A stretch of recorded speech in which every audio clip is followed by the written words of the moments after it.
আর এবার যে খবরের দিকে নজর রাখবো, দু দলের ব্যাপক সংঘর্ষ চলল। ইট বৃষ্টি, সংঘর্ষে আহত প্রায় 10 জন। ঘটনাস্থল কেন্দ্র করে চাঞ্চল্য বাঁকুড়া এলাকায় কিন্তু একেবারে চাঞ্চল্য ছড়িয়ে গেছে। যেটি জানা যাচ্ছে, এলাকার মধ্যে ছোটদের মাঝে ঝামেলা হয় এবং ঝামেলা এতটাই হয়ে যায়, মিথ্যে অভিযোগের প্রতিবাদে সেই বচসা হয় এবং তারপরে ধীরে ধীরে সংঘর্ষের রূপ নেয়। ইতিমধ্যেই এলাকায় মোতায়েন করা হয়েছে বিশাল পুলিশ বাহিনী এবং RAF।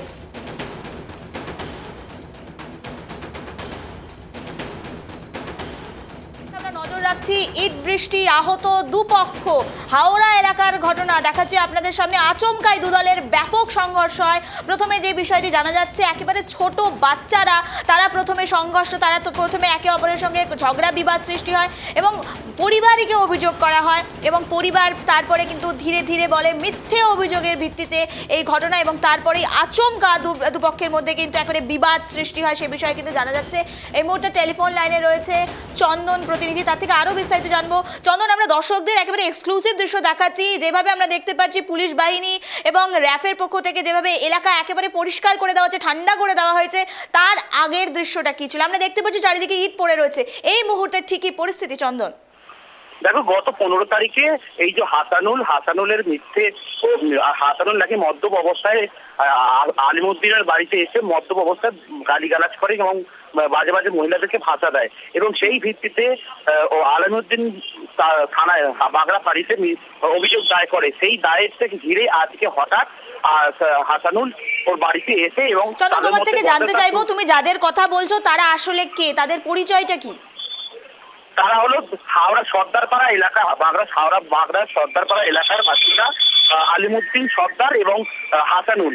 এই দুই পরিবারের মধ্যে ঝামেলাটা হয় এবং এই যে হাসানুল রাত্রিরে নাকি মদ্যপ অবস্থায় এসে আলিমুদ্দিনের সর্দারের বাড়িতে তাদের বাড়ির মহিলাকে শুরু করে এবং বাড়ির লোকজনকে গালিগালাজ করে এবং বাজে বাজে ভাষা তাদের বলেন এবং সেই ভিত্তিতে তাদের বাগড়া ফাঁড়ির পুলিশে মিথ্যে অভিযোগ দায়ের করেছে বলে অভিযোগ করে আজকে হঠাৎ আলিমুদ্দিনের বাড়িতে এসে এই যে হাসানুল তার সঙ্গে কথা মানে বাদবিতণ্ড চলে এবং তারপরই চলে হাতাহাতি এবং এই হাতাহাতি করতে করতে এক পরিস্থিতি নিয়ন্ত্রণে মানে ভাষা দেওয়ার সাথে সাথে চলে ইট বৃষ্টি এবং এলাকায় পুরো মানে মানে মানে বিক্ষোভের মুখে পড়ে দেয় এই আলমউদ্দিনের পরিবার এবং তার বাড়িতে ইট ছোড়া হয় বা পাথর ছোড়া হয় এবং সেই পরিস্থিতি নিয়ন্ত্রণে আসে সঙ্গে সঙ্গে ছুটে আসে বাগড়া ফাঁড়ি পুলিশ এবং এই পরিস্থিতি নিয়ন্ত্রণাতে বিশাল পুলিশ বাহিনী নামানো হয় এবং RAF নামানো হয় এবং আপাতত এখন এই তো ইট বৃষ্টি হওয়ার পরে কিন্তু পুলিশ আসার পরে যে থমথমে যে পরিবেশ, সেই পরিবেশ পুরো ঠান্ডা করে দেয় RPF এর তরফ থেকে, পুলিশের তরফ থেকে। চন্দন, তোমার থেকে জানতে চাইবো, এখানে বেশ কিছু ছোটদেরও কথা বলা হচ্ছে, সেই বিষয়টি কি? ছোটদের মধ্যে ঝামেলা হয়েছে, কাদের কথা বলা হচ্ছে এখানে চন্দন? এই হাসানুলের পরিবারের ছেলেরাই, ছোট ছোট ছেলে, তারা নাকি মদ্যপ অবস্থায় তারা এই ঘটনা ঘটিয়েছিল এবং তাদের ভিত্তিতেই কিন্তু পুলিশের দায় করেছিলেন আলিমুদ্দিনের পরিবার এবং সেই পরিবারের হাসানুলের পরিবারের বক্তব্য আলিমুদ্দিন নাকি মিথ্যে অভিযোগ দায়ের করেছে থানাতে।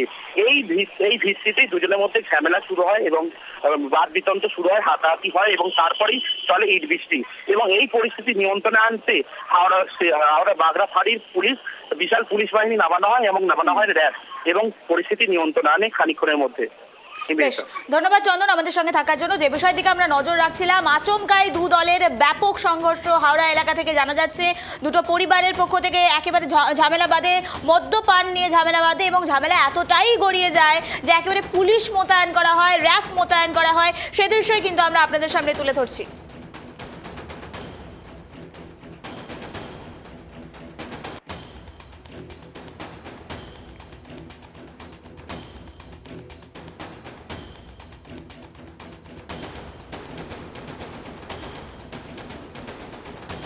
কাদের সর্দার, হাসানুল সর্দার, ঈশা সর্দার এবং আরো ওদের দলবল নিয়ে মেরাজিন ওদের দলবল নিয়ে প্রায় 100-100 লোক নিয়ে আমার এই বাড়িতে টর্চার, আমাদের ছেলেদের উপরে টর্চার, প্রায় কিছুটা হলো মানে 50 জনকে মানে আঘাত করেছে এবং আমার স্ত্রীকে মুখে মেরে গিয়েছে। আমার স্ত্রীকে মুখে মেরে গিয়েছে, ইট দিয়ে, লাঠি, ছুরি, আমার উপরে জানলার কাঁচ দিয়ে মেরে কাঁচ ছুঁয়েছে। এইরকম অত্যাচার, আর এরা সারা সপ্তাহ ভরে এরকম অত্যাচার করে, মদ খেয়ে আর তোমার গাছুয়ারি করে। ঘরে ঢুকে মেয়েদের মেরেছে, হাসানুর, কাদের, জাকরিয়া, আনসার, বুঝলে, হাফিজুল, এরা সবাই মিলে আমাদের ঘরের বাড়িতে ঢুকে। ঝামেলাটা একটা জাকিরের ঘরে মদ খেয়ে অত্যাচার করে, ওরা প্রতিবাদ করে, ওকে ধরে বেস্তারে মারে, ও কি করেছে, কেস করে দেয়। ওই কেস করে দেওয়ার পরে ওরা জানতে পেরে এই ঘরে ঢুকে মারতেছে।